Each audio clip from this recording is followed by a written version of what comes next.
All right, welcome back, everybody. And I want to ask the Congressman a few questions, and guys jump in here in terms of, first off, there's what, a PAC set up now for Ms. Nan Hayworth? Not a PAC. I've registered with the Federal Election Commission to gather funds in preparation for possibly running again, but a formal Can we decision take the possible way you're going to run? Well, my service to the Hudson Valley does not end at any point. Well done. All right. Now, I'm going to take that as a hint that she's going to run. My question is, if you do decide to run, why? And I ask that because you've now had, you can sleep, you don't have to race back and forth in the shuttle. You'd be going back to an electorate body that's got an approval rating of less than 10%. It's defined by dysfunction. I'm not trying to talk you out of anything, but I'm not even a wise guy. Why go back to that?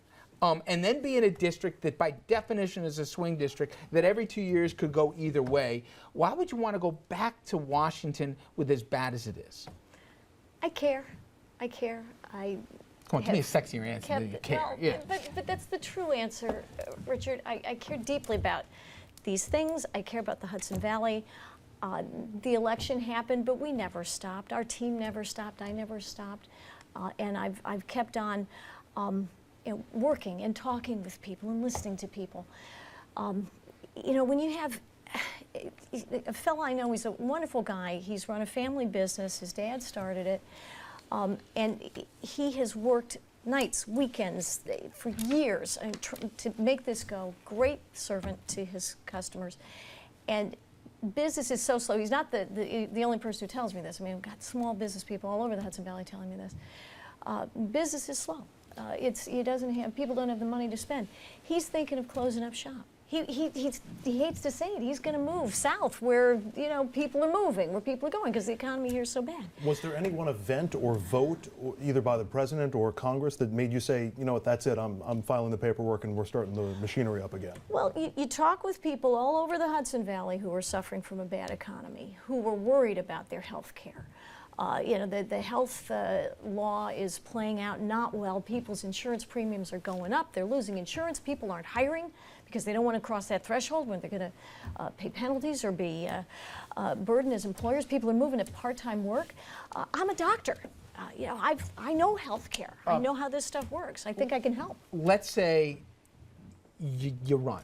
One of the issues you're going to have to deal with, and you're going to have to vote on, very conceivably if you were there, is guns right now and background checks.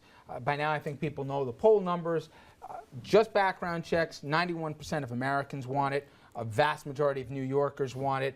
3/4 of NRA members supported it. The NRA supported it themselves, yet it couldn't get the 60 votes needed to get through the House. 90% of Democrats voted for it, and you couldn't even get 10% of Republicans to go along with it. If you had a vote right now, would you vote for background checks? Richard, you have to see the bill. Part of the problem we know was the bill. Well, the devil's always in the details. Should our background check sensible? Absolutely. Should we have rock solid means of keeping guns out of the hands of criminals, out of the hands of people who clearly cannot be relied on to be responsible? Toomey Mansion. Would you sign on for that?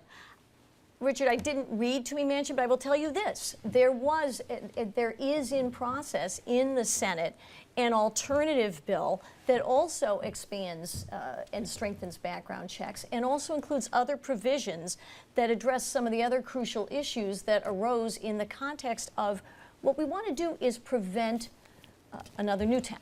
So that requires looking at background checks. Do you object to? I don't object to background checks. We have laws that require background checks now. We have to make sure that they're enforced properly. We have to make sure that we're not distracting law enforcement from what it should be doing better. Are we using resources right? Are we getting the mental health picture incorporated into that? Because that's a huge issue. Every one of these hideous events has been committed by, they happen all to have been by men who are seriously these folks deranged. Who are buying guns at gun fairs. People are asking for a 24-hour background check. Why would you object to that? Again, You know, I have to, Scott, you have to see the specifics of a law as written, just because it does make a difference. We, as lawmakers, we see the consequences, and you see it in the health law, of laws that are written with the best of intentions, but actually end up, unfortunately, misdirecting resources So everybody knows putting us behind. Senator Toomey, Republican from Pennsylvania. Yeah. Nobody would accuse him of being a bleeding heart here. For sure and not. Manchin had an A rating from the NRA from West Virginia, Democrat. These two guys, who obviously, forget about the altruistic reasons, know that they're going to have to go up for election not long from now here, and they're going to be in very non-blue or non-red states here. This was calculated and designed so that this was as inoffensive as possible, that met the threshold that the overwhelming public. And I guess here's my point. Yeah. I hate bullies. And to me, I know lawmakers, and we'll do the detail if we need to, who supported this but feared a primary, that the NRA threatened them if they so much as said boo and got behind this. How much do you want the NRA support in your next race, given some of the stuff that they've done here and some of the things that they've said? People pick up the papers and they see the NRA youth days and all the rest.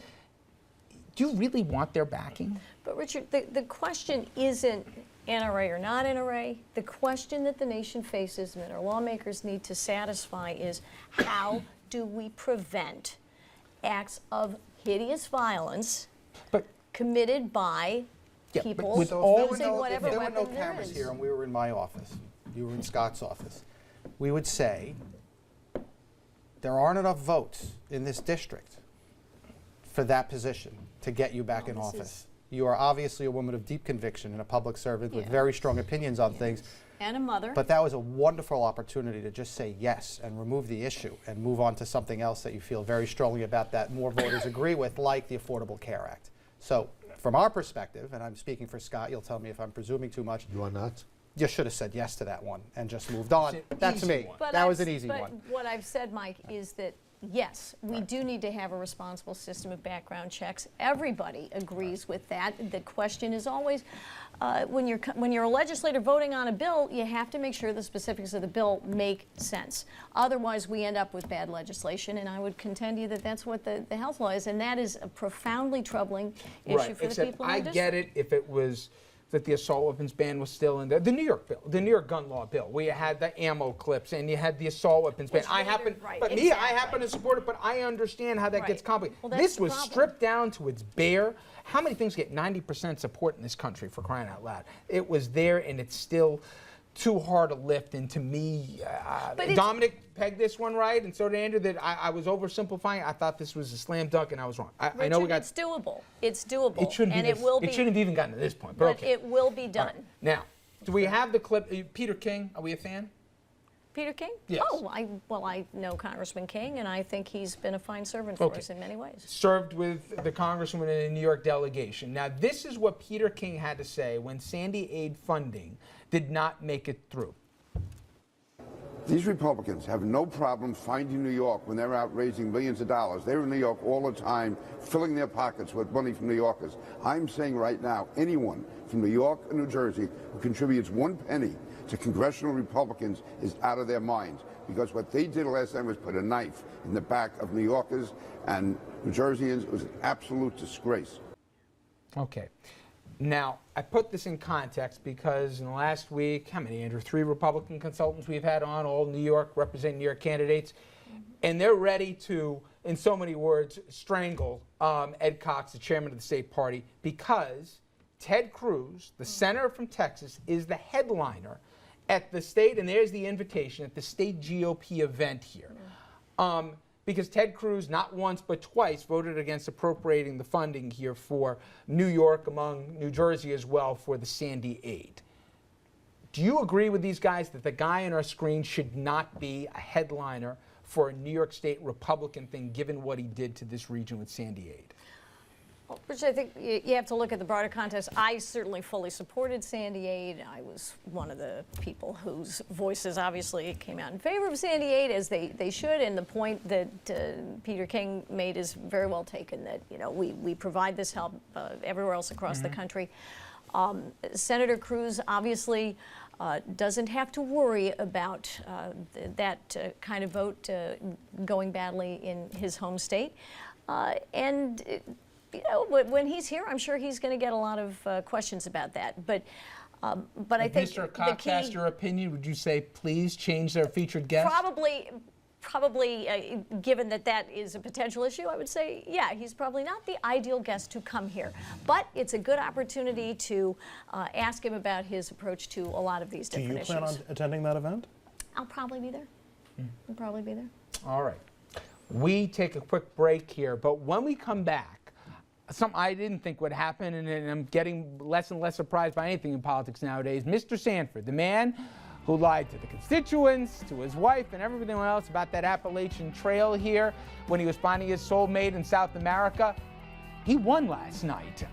Is everything forgiven nowadays in modern politics, and could Mr. Weiner be taking last night as a positive sign? We'll be right back.